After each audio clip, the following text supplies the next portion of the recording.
Did you know that Colombia once had a black president? Yeah, he doesn't even look black in this picture, but I will explain why later on. Did you know that the majority of Americans don't know what the term Afro-Latino means? To be honest, I found out about the term from watching the Breakfast Club interview of Amara La Negra, like many other people. This led me down a research rabbit hole that was more shocking than I could have imagined. Latin America was a lot blacker than it currently is, but a diabolical scheme to, quote, better the race was conducted that made Latin America a lot more white. So let's talk about the intentional whitening of Latin America and the sad results.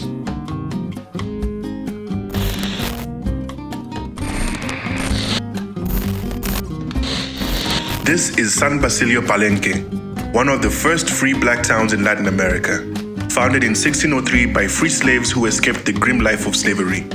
Today, it still maintains its African roots through its culture, music, and arts. And this is Oaxaca, a state in Mexico that features the Oatala, a group of Afro-Mexicans that travel around the state conducting this African dance. There are many areas in Latin America that have a large number of Latinos from African descent, but we never get to hear about them. Why? So let's take it back a bit to the 16th century, at the height of European imperialism. Spain and Portugal had just taken over most of South America, and they were super excited. They couldn't wait to put all the locals to work and start extracting the riches. But something strange was happening.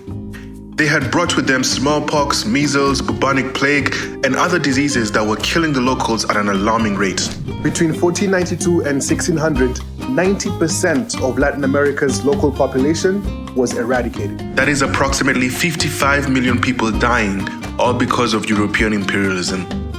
To put it into perspective, Spain has a population of approximately 47 million people, and Portugal has one of 10 million people as of today.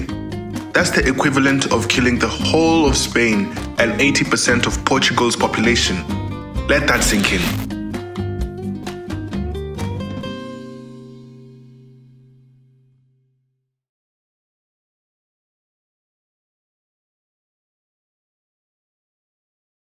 So the Spanish and the Portuguese had to replace the dead locals quickly, so as to build their empire and extract all the resources. They turned to the West African slave trade and brought in over 12.5 million enslaved Africans, out of which only 388,000 were taken to North America, and the rest remained in the South. This marked the single greatest concentration of black populations outside of the African continent. Wait, hold up. So if North America only had 388,000 slaves from Africa, why is it that there are a lot more African Americans than there are Afro-Latinos? Well, it all started with this guy, Simón Bolívar. After gaining independence from the Spanish, Bolívar and the white elites were worried that they would be outnumbered by the blacks in Latin America. I mean, approximately 60% of Bolívar's fighting force was black due to the help of the Haitians. So they maintained the class hierarchy and racist systems that were brought by the Spanish so as to keep power with the white elites. Although Bolívar had promised the Haitians that he would abolish slavery if the Haitians helped him in the war, it actually took 40 years after the war for them to abolish slavery. The white elites weren't really happy about that, so they came up with one of the most racist strategies in modern-day history. It was known as the blanqueamiento, which translates to the whitening. The elites implemented social, economic, and political practices that made Latin America so suitable and accepting for European immigrants, while they literally banned black immigrants from coming. They prevented African descendants from accessing land, education, and good-paying jobs.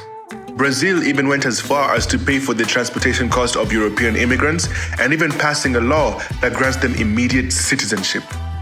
The literal goal was to better the race, which in Spanish is mejorar la raza. And they made marketing campaigns preaching this message. Remember this guy over here?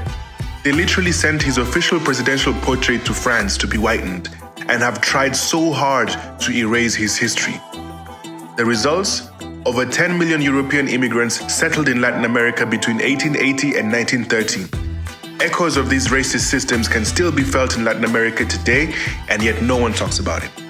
This is the foundation of which modern Latin America is built upon. Centuries of such systems have resulted in structures in the mind of an average Latin American. Structures that define who has power, who is worth something, who gets exploited, who is permitted to lead, and so on and so forth. These foundations were inherited from the European colonizers, but are still relevant centuries later. Anyways, I am not trying to give you a woke sermon. I'm simply trying to look at the history, look at what is currently happening today, and try to link the two in hopes that we can learn from it and do better in the future. As always, thank you for watching, and click the link in the description if you would like to support this channel, and make sure you like and subscribe for more content.